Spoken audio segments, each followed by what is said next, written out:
Utterances by Senator Edwin Sifuna MP were made while the Senator was making his contribution on the motion for the President's address to Parliament pursuant to Article 132(1)(c) and 247 of the Constitution.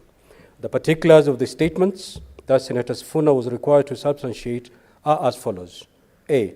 Senator Mohamed Chute MP sought the intervention of the Speaker to require Senator Edwin Sifuna MP to substantiate the statement that, Mr. Speaker, sir, we were told about the question of subsidizing the price of fertilizers.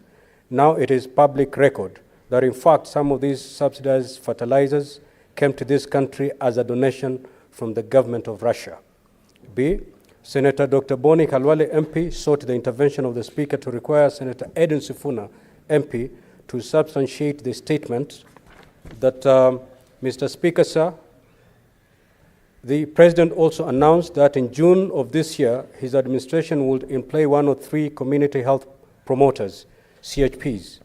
We saw him flagging off distribution of 100,000 kits to be used by those people. The fact of the matter is that is not true. In fact, counties are supposed to identify the people to be recruited as CHPs, and that progress is ongoing.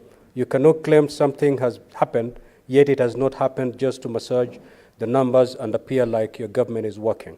C. Senator Veronica Maina MP saw the intervention of the Speaker to require Senator Edwin Sifuna MP to substantiate the statement that we were told that the President has set up Wi-Fi hotspots across the country, including here in Nairobi County, and markets such as Muthurwa and City Market. You will see that, in fact, those things do not work. And C. Secondly, the Central Bank of Kenya data allows, the Central Bank of Kenya CBK data shows that the default rate of the loans borrowed under the Hustler Fund is higher than the ones of the commercial banks. Now, Honorable Senator, Standing Order 1051 states as follows: a senator shall be responsible for the accuracy of any facts that the senator alleges to be true and may be required to substantiate any facts instantly.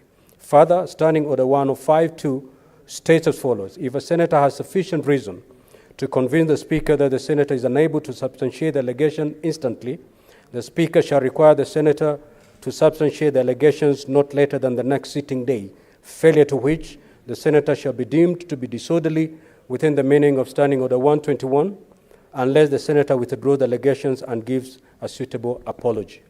Senator Edwin Sifuna was not able to substantiate his statements as required pursuant to Standing Order 1051, and subsequently requested to be allowed by the Speaker to provide the evidence the next sitting day in accordance with the Standing Order 1052. Having acceded to the request, the Speaker directed that the senator substantiate his allegations at the next sitting day. On Wednesday, 15th November 2023, I consequently invited Senator Edwin Sifuna MP to table the evidence in support of his statements made on Tuesday, 14th November 2023, pursuant to Standing Order 1052. Thereupon, having no evidence to substantiate the point of order by Senator Veronica Maina with respect to the Wi-Fi hotspots across the country, Senator Edwin Sifuna withdrew the statement and offered an apology to the Senate. The senator thereafter proceeded to table documents containing the evidence on the following: A, the point of order raised by Senator Mohamed Chute MP concerning the subsidized fertilizer, and B, the point of order raised by Senator Veronica Maina MP concerning the default rate for the loans borrowed under the Hustler Fund. Honorable Senators, following the tabling of evidence by Senator Edwin Sifuna, I undertook to review the documents and give a ruling on the matter, as it was not practical to make a determination then. As you're aware, any document or evidence tabled by a senator in this House as evidence for substantiation of any allegations made under Standing Order 105 must pass a certain threshold. The obligation on the Speaker in this matter was to review the documents tabled by Senator Edwin Sifuna MP, make a determination on the admissibility, further establish whether the documents, if admissible, provide evidence of the claims made, and to finally make a determination whether accordingly the threshold under Standing Order 105 has been met. Consequently, in undertaking the foregoing assessment, the parameters that have guided the Speaker in the present matter are as follows. A, is the evidence tabled from a source which by parliamentary practice is official and admissible?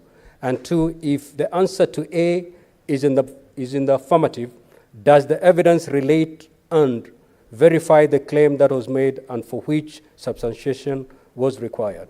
Now, honorable senators, with respect to the first parameter, which is whether the evidence provided is from a source which by parliamentary practice is official and admissible, a review of the contents of the documents provided by Senator Sifuna indicates that the senator tabled the following documents. 1, a copy of an image of a post on the Russian embassy in Kenya's social media X, formerly Twitter, dated 3rd August 2023, and a copy of an article from the Standard newspaper dated 1st June 2023, indicating that the government of Kenya had received 34 tons of fertilizer from the Russian government. 2, a copy of an undated article from the Star newspaper indicating that the average rate of birth date in Kenya had hit an almost 2 decades high of 15%.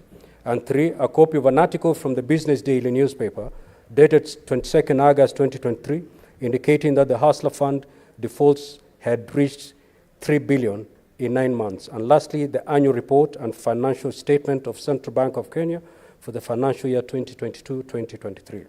Now, honorable senators, as you are aware, established practice in Parliament of Kenya and in comparative jurisdictions is that extracts from newspapers may not be tabled as evidence for substantiation of claims.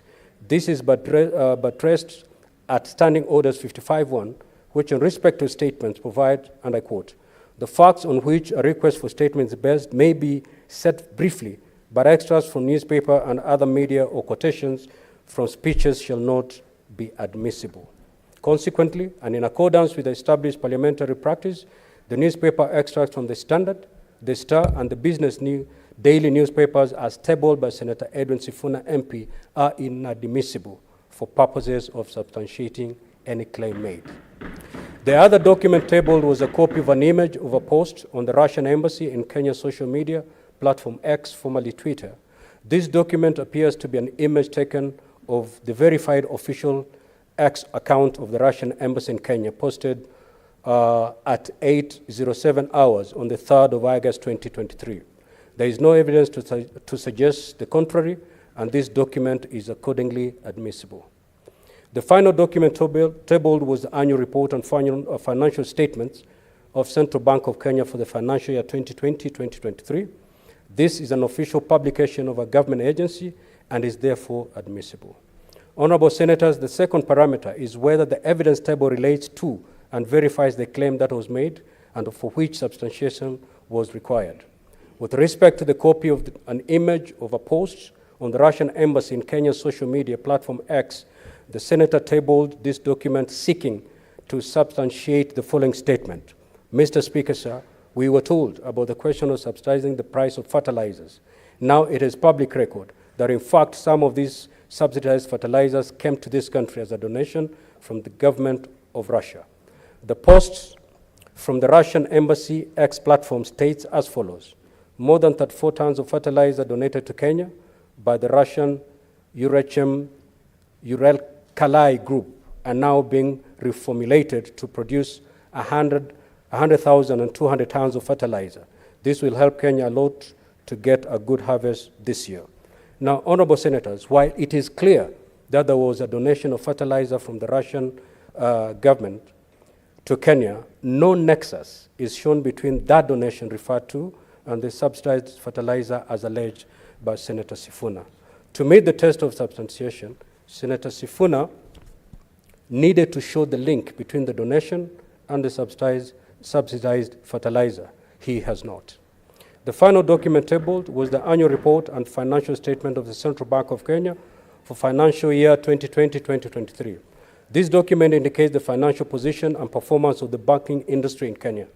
It was presumably presented to buttress the contents of the newspaper articles in support of the allegation that the default rate of the Hustler Fund was higher than that of the commercial banks. Needless to say, the purported substantiation by use of newspaper articles having been disallowed, this supporting document similarly collapses.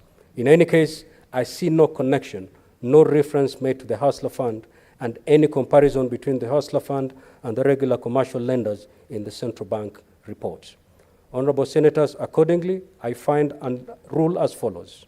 In respect of the challenge by Senator Mohamed Chute, MP, to substantiate the claim relating to fertilizer, Senator Edwin Sifuna, MP, has tabled evidence to show that indeed some fertilizer was donated to this country, but has failed to establish any link between that donation and the subsidized fertilizer. Therefore, this claim has not been substantiated. In respect to the challenge by Dr. Boni Halwale, MP, to substantiate the claim that it is not true that the government had employed one of 3 community health promoters, CHPS, Senator Sifuna did not table any evidence or provide any explanation to substantiate this claim as was required. The claim was accordingly not substantiated. In respect to the challenge by Senator Veronica Maina, MP, to substantiate the statement that default rates of the loans borrowed under the Hustler Fund are higher than the ones of the commercial banks, again, Senator Sifuna did not table evidence to support this claim. The claim was accordingly not substantiated.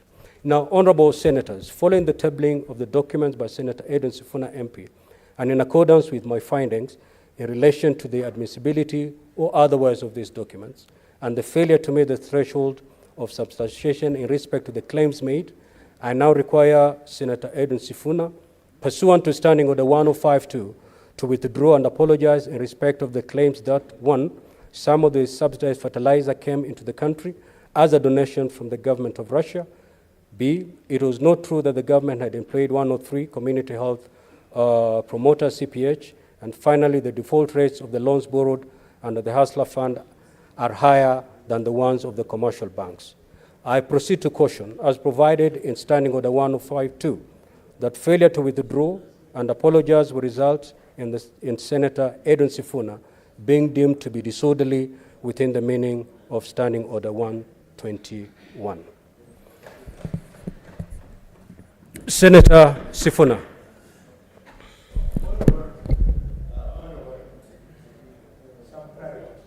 Senator Sifuna.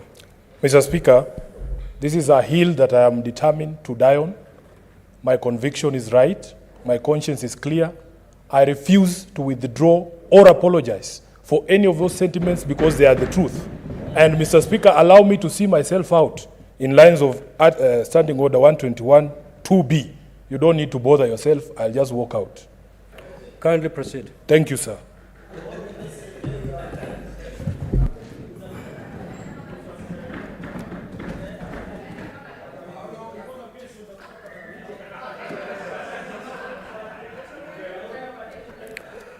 Order, honorable senators.